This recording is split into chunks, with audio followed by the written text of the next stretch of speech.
ఆదివారం మిట్ట మధ్యాహ్నం ఎండ మండిపోతుంది. టైట్గా ఉన్న కోకోకోలా బాటిల్ మూత ఓపెన్ చేశాడు భరణి. అది బుస్సుమని పొంగలేదు.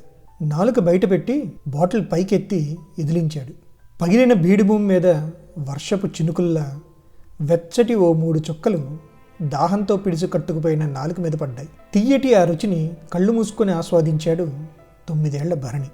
ప్లాస్టిక్ బాటిల్ని ఎడం భుజానికి వేలాడుతున్న సంచిలో వేసుకొని కుడి చేతిలో ఉన్న కర్రతో చెత్తని పక్కకి నెట్టుకుంటూ ప్లాస్టిక్ బాటిళ్ళ కోసం తన వేట కొనసాగించాడు. గిరన్న ఇదిగో అంటూ తనకు దొరికిన 2 అల్యూమినియం టిన్నులు ఇచ్చాడు భరణి. ప్లాస్టిక్ బాటిళ్ళు భరణి డిపార్ట్మెంటు, అల్యూమినియం క్యాన్లు, వైర్లు వగేరా గిరి డిపార్ట్మెంటు. మొదట్లో గిరి కూడా ప్లాస్టిక్ బాటిల్ ఏరుకునేవాడు. 15 నెలల్లో ప్రమోషన్ వచ్చింది. అందుకే ఇప్పుడు అల్యూమినియం క్యాన్లు ఏరుకుంటున్నాడు. కేజీ ప్లాస్టిక్ బాటిళ్ళు 30 రూపాయలు, అల్యూమినియం కేజీ దాదాపు 90 నుంచి 100 రూపాయలు. కానీ స్క్రాప్ డీలరు గిరి భరణి లాంటి పిల్లలకి అందులో 3వ వంతు మాత్రమే ఇస్తాడు. రోజుకో వంక చెప్తాడు. ఒకరోజు ఇందులో సగం మట్టి చెత్త ఉంది అంటాడు. ఇంకో రోజు ఈ వారం మార్కెట్లో రేట్ అంత లేదంటాడు. లేదంటే నువ్వు మరీ తక్కువ తెచ్చావు, కనీసం 15-20 కిలోలు అయితే చెప్పు, రేటు మాట్లాడదాం అంటాడు. ఒక 1/2 లీటర్ కూల్ డ్రింక్ బాటిల్ 15 నుంచి 20 గ్రాములు ఉంటుంది. ట్రిప్పుకో 200-250 బాటిల్ ఏరినా 3-4 కిలోలు మాత్రమే అవుతాయి. అలా రోజుకో 2-3 ట్రిప్పులు వేస్తాడు భరణి. అంటే సుమారు 70 నుంచి 100 రూపాయలు సంపాదిస్తాడనమాట. కానీ అందులో 4వ వంతు సంఘానికి ఇయ్యాలి. లేకపోతే మరుసటి రోజు చెత్త జోలికి రానివ్వరు. అయినా వాడేమైనా ఆస్తులు సంపాదించాలా? ముందు వెనక ఎవరూ లేరు. వాడి పొట్ట నింపుకుంటే చాలు. ఒక్క 10 రూపాయలు ఎక్కువ వచ్చిన రోజు 2 టౌన్లో సలీం కాకా బండి దగ్గర దర్జాగా ఎగ్ పలావ్ ఆర్డర్ చేస్తాడు. లేని రోజున రైల్వే స్టేషన్లో 3వ ప్లాట్ఫామ్ మీద ఫ్రీగా ఎంత కావాలంటే అంత చల్లనీళ్ళు తాగి ఫ్యాన్ కింద డొక్కల్లో కాళ్ళు దూర్చుకొని పడుకుంటాడు. ఏరా భరణి, ఇవాళ వేట ఎలా ఉంది అడిగాడు గిరి. ఎక్కడన్నా జనాలకి ఈ మధ్య బాగా ఆరోగ్యం పిచ్చిపట్టింది. జ్యూస్ బాటిల్ ఎక్కువ తాగుతున్నారు. అవి పెద్దగా తోగవు, నీకు తెలుసుగా.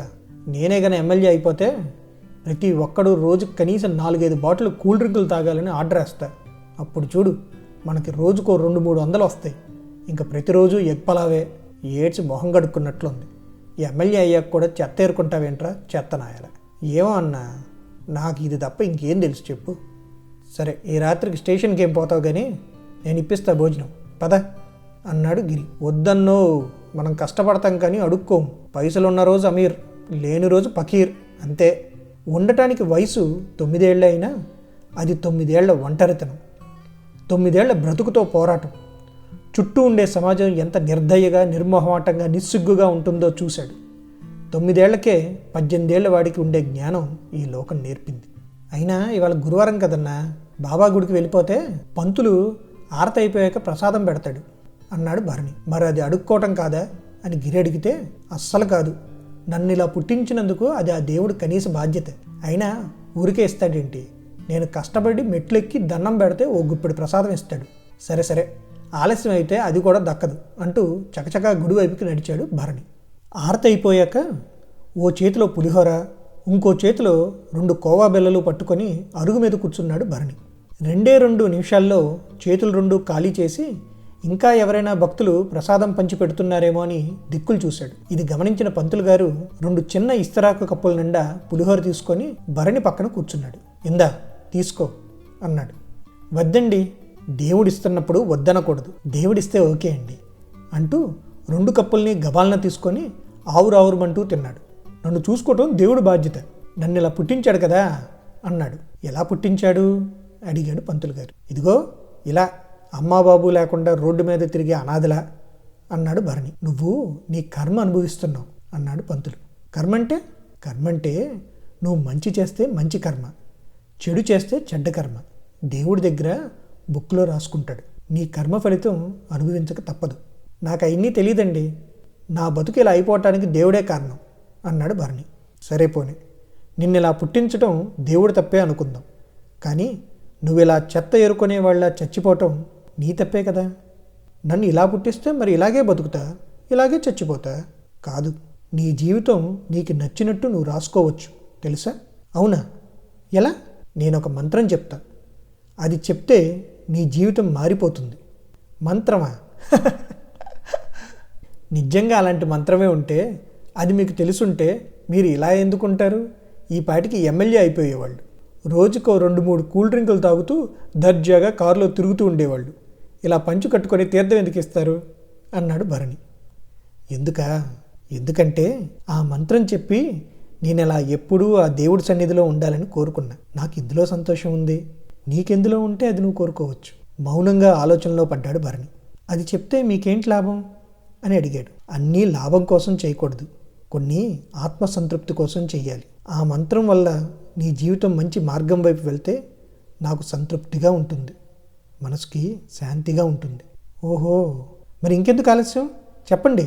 ఓం హైం క్రీం తర్వాత అంటూ సినిమాలో తను చూసిన మంత్రాలన్నీ వల్లించాడు. అవేమీ ఉండవు, ఇది చాలా చిన్న మంత్రం. రేపు ఉదయం సరిగ్గా 4:30 గంటలకి నువ్వు స్నానం చేసి గుడికిరా, నేనప్పుడు చెప్తా అన్నాడు పంతులు గారు. మళ్ళీ ఇదేం ఫిట్టింగు? నీ జీవితం మారాలంటే ఆ మాత్రం చేయలేవా? చేస్తా, ఎందుకు చేయను? కాకపోతే నాకు తొందరగా చెప్పాలి, మళ్ళీ లేట్ అయితే బాలుగాడి బ్యాచ్ వచ్చి బాటిల్ ఏరుకుపోతారు. అలాగే తొందరగా చెప్పి పంపిస్తా, అయినా ఆ బాటిళ్లతో నీకింక పని ఉండదులే అన్నాడు పంతులు గారు. రాత్రంతా భరణికి నిద్ర పట్టలేదు. ఆ మంత్రం ఒకసారే పనిచేస్తుందా, మళ్ళీ మళ్ళీ వాడచ్చా? మంత్రం చెప్పాక మొట్టమొదటి ఏం కోరుకోవాలి అని అనుకుంటూ స్టేషన్లో సీలింగ్కి వేలాడుతున్న పెద్ద గడియారంలోని చిన్న ముళ్ళు ఎప్పుడెప్పుడు 4 మీదకు వస్తుందా అని ఎదురు చూశాడు. సరిగ్గా 4 గంటలకి పట్టాల పక్కనున్న పైపు దగ్గర స్నానం చేసి 4:30 కల్లా గుడికొచ్చాడు. పంతులు గారు అప్పటికే గుడి తలుపులు తెరిచి గర్భగుడి శుభ్రం చేసి బాబాని పూలతో అలంకరిస్తున్నాడు. భరణిని చూసి సరిగ్గా టైంకే వచ్చేసావే అన్నాడు. సరే, ఇలా వచ్చి కూర్చో, నీకు మంత్రం చెప్పే ముందు కొన్ని షరతులు నియమాలు చెప్తా, అవి నువ్వు గుర్తుపెట్టుకోవాలి అన్నాడు. అలాగే అన్నట్టు తల ఊపాడు భరణి. జాగ్రత్తగా విను, ఈ మంత్రం చెప్పాక అది పని చేస్తుందా లేదా అని నువ్వు ఎప్పుడూ అనుమానం పడకూడదు. నువ్వు అనుమానం పడ్డ క్షణం ఇది పని చేయటం మానేస్తుంది. ఈ మంత్రం నువ్వు ఎన్నిసార్లు కావాలంటే అన్నిసార్లు ఉపయోగించుకోవచ్చు, కానీ కేవలం నీకోసమే కోరుకోవాలి. వేరే వాళ్ళపైన పని చేయదు. అంటే వేరే వాళ్ళకి చెడు జరగాలనుకున్నా మంచి జరగాలనుకున్నా ఇది పని చేయదు. ఈ మంత్రం జపించాక నీ జీవితం గురించి నువ్వు ఏది కోరుకుంటే అది జరిగిపోద్ది, మంచైనా చెడైనా. అందుకే ఆచితూచి కోరుకోవాలి. అన్నిటికన్నా ముఖ్యం, నువ్వు కోరుకున్న దాన్ని నీకు అందించటానికి విశ్వం మొత్తం నీకు సహకరిస్తుంది. ఆ లక్ష్యం చేరటానికి నీ ముందు అనేక దారులు ఉంచుతుంది. వాటిని నువ్వు గమనించాలి, వదులుకోకూడదు. అలాగే అని తల ఊపాడు భరణి. సరే, మరి నువ్వు సిద్ధంగా ఉన్నావా?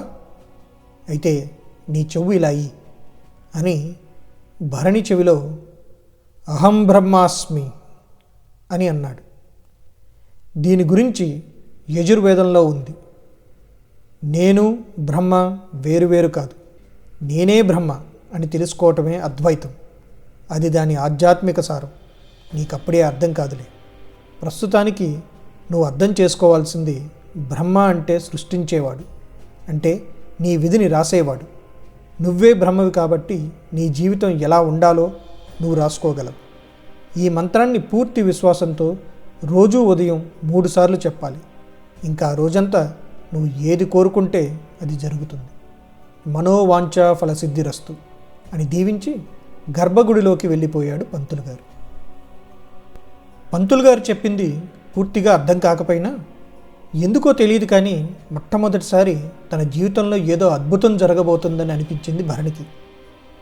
కళ్ళు మూసుకొని పూర్తి విశ్వాసంతో అహం బ్రహ్మాస్మి, అహం బ్రహ్మాస్మి, అహం బ్రహ్మాస్మి అన్నాడు. ఆ తర్వాత ఒక కోరిక కోరుకున్నాడు. ఎమ్మెల్యే అవ్వాలనో కూల్ డ్రింక్స్ కంపెనీ యజమాని కావాలనో కోరుకోలేదు. ఇక మీద నేను ఎప్పుడూ ఆకలితో పడుకోకూడదని కోరుకున్నాడు. పంతులు గారు చెప్పినట్టు ఈ మంత్రం పనిచేస్తుందా లేదా అని అనుమానం పెట్టుకోలేదు. ఈ మంత్రం ప్రభావం వల్ల ఇవాళ నేను చాలా ఎక్కువ డబ్బులు సంపాదిస్తానేమో అని అనుకుంటూ యథావిధిగా తన సంచి పట్టుకొని డంప్ యార్డ్కి బయలుదేరాడు. తీరా చూస్తే అక్కడ గేటు దగ్గర పోలీస్ జీప్ ఉంది. మున్సిపల్ కార్పొరేషన్ వాళ్ళ ఫిర్యాదు మేరకు ఎవరిని ఇలా డంప్ యార్డ్లోకి చెత్త ఏరుకోవటానికి అనుమతించడం లేదని చెప్పారు. డబ్బులు వస్తాయి అనుకుంటే ఇలా జరిగిందేమిటి అనుకున్నాడు. ఏం చేయాలో తోచక రోడ్డు పక్కన ఫుట్పాత్ మీద కూర్చున్నాడు భరణి. అప్పుడు ఒక 20 ఏళ్ల డిగ్రీ విద్యార్థి వచ్చి, నువ్వు ఇక్కడ రోజు చెత్త ఏరుకుంటావా, నాతో వస్తావా, నీకు అన్నం పెడతాను అన్నాడు. నీ కంటికి నేను అడుక్కునేవాళ్ళ కనిపిస్తున్నానా, నీ బిచ్చం ఏమీ అక్కర్లేదు అన్నాడు భరణి. నేనేమి నీకు ఊరికే ఇవ్వను, అక్కడ గేమ్స్ కండక్ట్ చేస్తున్నారు, అదే ఆటల పోటీ ఉంది, నువ్వు గెలిస్తే భోజనం ఫ్రీ, ఏమక్కర్లా, నేను ఆడను అని విసురుగా సమాధానం ఇచ్చాడు భరణి. ఆ కుర్రాడు వెళ్ళిపోతుంటే పంతులు గారు చెప్పిన మాట గుర్తొచ్చింది. అన్నిటికన్నా ముఖ్యం, నువ్వు కోరుకున్న దాన్ని నీకు అందించటానికి విశ్వం మొత్తం నీకు సహకరిస్తుంది. ఆ లక్ష్యం చేరటానికి నీ ముందు అనేక దారులు ఉంచుతుంది. వాటిని నువ్వు గమనించాలి, వదులుకోకూడదు. పరిగెత్తుకుంటూ వెళ్ళి, అన్న ఆడతా, ఏం చేయాలి అడిగాడు భరణి. ఏం లేదు, అక్కడ లారీ కనపడుతుంది కదా, దాని నిండా మేము చిన్న థర్మాకోల్ బాల్స్ పెట్టాం, కానీ వాటి మధ్యలో ఒక ప్లాస్టిక్ బాల్ ఉంది, దాన్ని ఎవరైతే ఫస్ట్ బయటికి తీస్తారో వాళ్ళకి ఈ పూట భోజనం ఫ్రీ అన్నాడు. ఓ సంతేనా, ఇది నేను రోజు చేసే పనేగా, ఉండు గిరణ్ణని తీసుకొస్తా అని గిరిని తీసుకొని లారీ దగ్గరికి వచ్చాడు. అక్కడ వాళ్ళలాంటి పిల్లలు 7-8 మంది ఉన్నారు. 3, 2, 1 గో అనగానే అందరూ త్వరగా లారీ ఎక్కి ప్లాస్టిక్ బాల్స్ కోసం ఎతకడం మొదలుపెట్టారు. పిల్లలు ఎగిరెగిరి దూకారు. థర్మాకోల్ బాల్స్ మీద కాళ్ళు వేసి జారి పడిపోతుంటే సరదాగా ఉంది. అందరూ నవ్వుకుంటూ వెతుకుతున్నారు. ఇంతలో భరణి ఎడంకాలికి ఏదో గట్టిగా తగిలింది. ప్లాస్టిక్ స్పర్శ బాగా తెలుసు భరణికి. చెయ్యి లోపలికి పెట్టి బయటికి తీశాడు. నీలం రంగు ప్లాస్టిక్ బాల్. నాకు బాల్ దొరికింది అని పైకి లేచి చూస్తే గిరి ఇంకా 2 చేతుల్లో అలాంటి బాలే ఉంది. ఓ 2 నిమిషాల్లో అందరికీ అలాంటి బాల్ ఒకటి దొరికింది. అప్పుడు ఆ డిగ్రీ స్టూడెంట్స్, మీరంతా గెలిచారు, అందుకే మీ అందరికీ వాళ్ళ భోజనం ఉంది, రండి అని పక్కనున్న టెంట్లో భోజనం పెట్టారు. వేడివేడి అన్నం, సాంబారు, ఉడకపెట్టిన గుడ్డు, గెడ్డ పెరుగు, ఒక అరటిపండు. పిల్లలందరూ తృప్తిగా భోజనం చేశారు. భోజనం అయిపోయాక అందులో ఒక డిగ్రీ స్టూడెంట్ ఇలా చెప్పాడు, మేము మేక్ ఏ డిఫరెన్స్ అనే ఎన్జిఓ నుంచి వస్తున్నాం. మీలాంటి పిల్లలకి ఫ్రీగా చదువు చెప్తాం, మీకు 3 పూట్ల ఇలాంటి చక్కటి భోజనం పెడతాం, మీకు మంచి బట్టలు ఇస్తాం, మీరు మా దగ్గరే ఉండి చక్కగా ఆడుకోవచ్చు, చదువుకోవచ్చు, మరి మాతో వస్తారా అని అడిగాడు. అతని మాట పూర్తి కాకముందే, పదరా భరణి, మనం వేరే డంప్ యార్డ్కి పోదాం అన్నాడు గిరి. ఏ అన్నా, ఈ అన్నలు మనకన్నీ చూసుకుంటా అంటున్నారుగా, వీళ్ళతో వెళ్దాం కదా అన్నాడు భరణి. ఏంటి ఇదంతా నిజం అనుకుంటున్నావా, ఓరి పిచ్చోడా, వీళ్ళు ఊరికే ఫోటోల కోసం వీడియోల కోసం అలా చెప్తారురా, మనల్ని వాళ్ళతో పాటు తోలుకొని వెళ్ళి పని అయిపోయాక ఎక్కడో చోట పడేసిపోతారు. అయినా వీళ్ళని నమ్మటానికి లేదు, కొంతమంది అయితే మన కిడ్నీలు అమ్మేసుకుంటారు, ఏం అక్కర్లేదురా దా అన్నాడు గిరి. నాకెందుకో ఈ అన్నల్ని చూస్తే అలా అనిపించడం లేదన్నాడు భరణి. సరే నీ కర్మ, నేను పోతున్నా, సాయంత్రానికి నువ్వే వచ్చేస్తావు అని వెళ్ళిపోయాడు గిరి. భరణి తనతో మాట్లాడిన ఆ డిగ్రీ స్టూడెంట్ దగ్గరికి వెళ్ళి, అన్నా మీరు నిజంగానే మమ్మల్ని చదివిస్తారా, మీకేంటన్న లాభం, మా కిడ్నీలు తీసుకుంటారా అని అడిగాడు. చచా, మేము మీ కిడ్నీలు తీసుకోము, అయినా అన్నీ లాభం కోసం చేయకూడదు, కొన్ని ఆత్మసంతృప్తి కోసం చేయాలి అన్న ఆ స్టూడెంట్ మాటలకి భరణికి పంతులు గారు గుర్తొచ్చారు. ఈ ప్రపంచంలో చాలామంది మంచి వాళ్ళు ఉంటారు, వాళ్ళు మా ఎన్జిఓకి డొనేషన్స్ ఇస్తారు, మేము ఆ డబ్బుతో మీలాంటి పిల్లలకి కావాల్సినవి చూసుకుంటాం, అందుకే ముందు మీకు ఆధార్ కార్డు ఇప్పిస్తాం. ఆధార్ అంటే నీకు గుర్తింపు, నువ్వు ఉన్నావని ప్రభుత్వానికి తెలియాలి కదా. ఈ దేశంలో ఉన్న ప్రతి ఒక్కరికి హక్కులు ఉంటాయి, నీ హక్కులేంటో నీకు తెలియాలి. నీకు సరైన చదువుని అందించడం ప్రభుత్వం బాధ్యత, అది నీ హక్కు. నువ్వు ఈ వయసులో చదువుకోవాలి, ఇలాంటి పనులు చేయకూడదు, మేము నీ హక్కుల కోసం పోరాడతాం, నీకు తోడుగా ఉంటాం అని చెప్పాడు. భరణికి ఇప్పుడు పూర్తిగా నమ్మకం కుదిరింది, వాళ్ళతో పాటు వెళ్ళటానికి అంగీకరించాడు. పంతులు గారు చెప్పినట్టు భరణికి ఇంకెప్పుడూ బాటిల్స్ ఏరుకోవాల్సిన అవసరం రాలేదు. 1 సంవత్సరంలో భరణి జీవితంలో చాలా మార్పులు వచ్చాయి. ఆకలితో ఒక్కరోజు కూడా పడుకోలేదు. రోజు 6 గంటలు చదువుకుంటాడు, 2 గంటలు ఆడుకుంటాడు, 8 గంటలు రేపటి కోసం చింత లేకుండా హాయిగా పడుకుంటాడు. చాలాసార్లు గిరన్న గుర్తుకొచ్చాడు. అహం బ్రహ్మాస్మి అనుకొని గిరన్నకి కూడా ఇలాంటి జీవితం దొరకాలని కోరుకున్నాడు. కానీ పంతులు గారు చెప్పినట్టు ఎవరికి వాళ్ళే వాళ్ళ తలరాత రాసుకోగలరు. ఓ రోజు పర్మిషన్ తీసుకొని గిరన్నని కలవటానికి వచ్చాడు. డంప్యార్డ్ పరిసరాల్లో అంతా ఎతికాడు. ఎక్కడా గిరి కనపడలేదు. టూ టౌన్లో సలీం కాకా బండి దగ్గరికి వెళ్ళాడు. సలీం కాకా, ఎలా ఉన్నావు? గిరన్నను చూసావా? అడిగాడు భరణి. భరణి, నువ్వేనా? ఎంత మారిపోయావు బేటా. అల్లా నిన్ను మంచిగా చూసుకుంటున్నాడు అన్నాడు సలీం కాకా. అవును కాకా, పైనున్న దేవుళ్ళంతా నన్ను బాగా చూసుకుంటున్నారు. నాకు రోజు ఒక గుడ్డు పెడతారు తెలుసా. బాగా చదువుకుంటున్నా. ఇంగ్లీషు, మ్యాథ్సు, సైన్సు అన్నీ నేర్పిస్తున్నారు. చూస్తుండు, పెద్ద ఇంజనీర్ని అయిపోతా అన్నాడు భరణి. నాతో పాటు గిరన్నని కూడా తీసుకొని వెళ్దామని వచ్చా అన్న భరణి మాటలకి హే అల్లా, ఎలా చెప్పాలి. గిరి బేటా మరుగయ్య, చచ్చిపోయాడు. చీకట్లో స్క్రాప్ ఏరుతుంటే స్క్రాప్ అనుకొని కాలువ పక్కన కాపర్ వేర్ లాగాడు. అది లైవ్ ఉంది. కరెంట్ షాక్ కొట్టి స్పాట్ డెడ్ అయ్యాడు అని సలీం కాకా చెప్పాడు. అది విన్న భరణి స్టూల్ మీద కూర్చొని తల పట్టుకొని ఏడ్చాడు. అయ్యో, నేను బలవంతంగా అయినా గిరన్నను కూడా నాతో పాటు అప్పుడే తీసుకొని వెళ్లాల్సింది అని బాధపడ్డాడు. కాసేపటికి తేరుకొని బాబా గుడికి వెళ్ళాడు. పంతులు గారి కాళ్ళకి దండం పెట్టి, మీ వల్లే నా జీవితం మారింది, నేను ఎప్పుడూ మీకు రుణపడి ఉంటాను అని అన్నాడు. అలాగే గిరికి జరిగిన విషాదం గురించి చెప్పాడు. అప్పుడు పంతులు గారు, బాధపడకు భరణి, నువ్వు గిరి జీవితంలో దాదాపు ఒకేలాంటి పరిస్థితులను చూశారు. మరి నువ్వెందుకు ఇలా ఉన్నావు? గిరికి ఎందుకు అలా జరిగిందంటే, నువ్వు నీ జీవితాన్ని మార్చుకోగలవన్న సత్యం నీ కర్మ ఫలితం వల్ల నా ద్వారా తెలుసుకున్నావు. ఎంతోమందికి దేవుడు ఈ సత్యం పదే పదే మన చుట్టూ ఉండే వాళ్ళ ద్వారా చెప్పిస్తూ ఉంటాడు. కానీ మనిషి అది అసాధ్యం అనుకుంటాడు. చాలామందికి అసలు జీవితంలో ఏమి కావాలన్న స్పష్టత ఉండదు.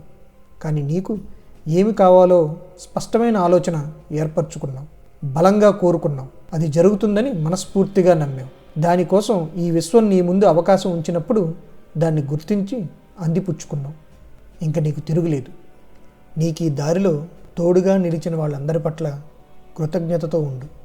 అవకాశం వచ్చినప్పుడు తోడుగా నిలువు అని భరణిని ఆశీర్వదించి సాగరంపాడు పంతులు గారు.